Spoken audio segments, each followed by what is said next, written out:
Liminalty. It is the feeling of standing in a space that no longer belongs to your past, but not yet to your future.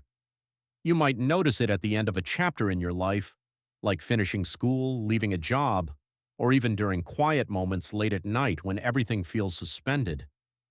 There is a subtle stillness in it, as if time has paused just long enough for you to become aware of change itself. What makes liminality different from simple uncertainty is that it carries a sense of transition, not just confusion. You are moving even if it feels like standing still. In many cultures, this kind of in-between state has been seen as meaningful, sometimes even necessary, because it allows identity to reshape before settling again.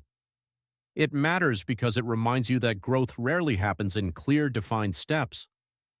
Most of it happens here, in the undefined middle. Sonder. It is the realization that every person you see is living a life just as complex and detailed as your own. This feeling often appears unexpectedly, maybe while watching strangers on a train or observing people through a window. For a brief moment, your perspective widens and the world feels fuller, almost overwhelming.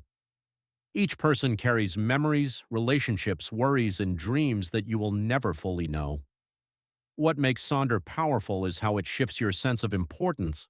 You are no longer at the center of everything, but part of a vast network of human experiences. This can feel humbling, but also strangely comforting. It connects you to others without needing direct interaction, and it quietly changes how you see the world around you. Anemoia. It is a deep sense of nostalgia for a time you have never experienced. You might feel drawn to old photographs, vintage music, or stories from decades before you were born.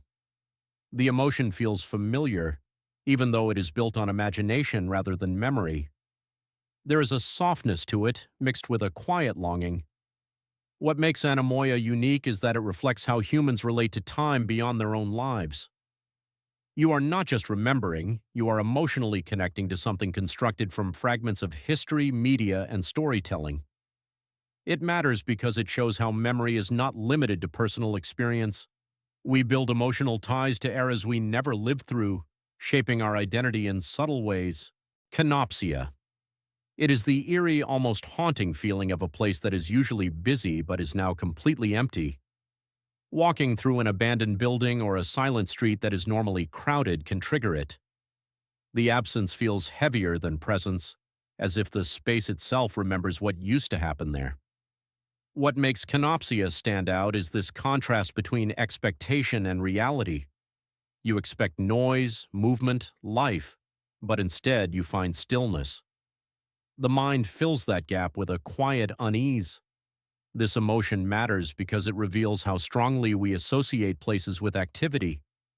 When that activity disappears, it leaves behind something that feels incomplete, almost unsettling.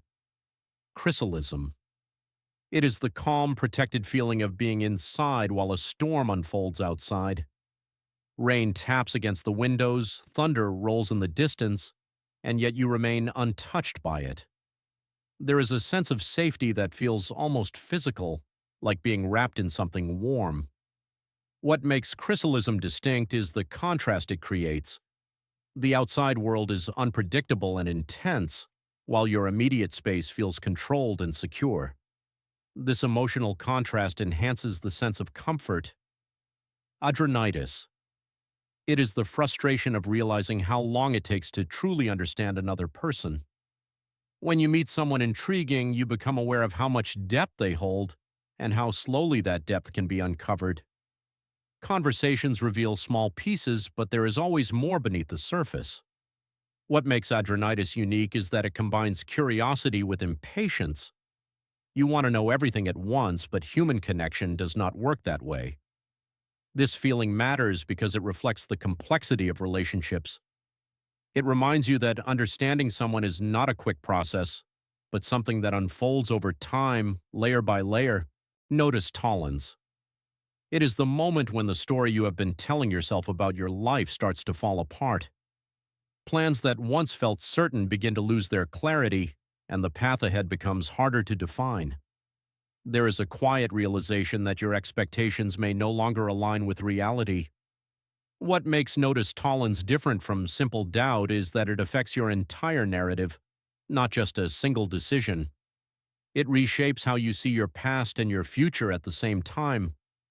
This emotion matters because it often marks a turning point. Even though it can feel unsettling, it opens the possibility for a more honest and flexible direction. Ellipsism. It is the quiet sadness of knowing you will never experience the future beyond your own lifetime. You might think about how the world will evolve, what discoveries will be made, or how stories will continue long after you are gone. The feeling is not dramatic, but reflective and steady. What makes ellipsism unique is its focus on time rather than loss in the usual sense. It is not about missing something you once had, but about never being able to witness what comes next. This emotion matters because it places your life within a much larger timeline,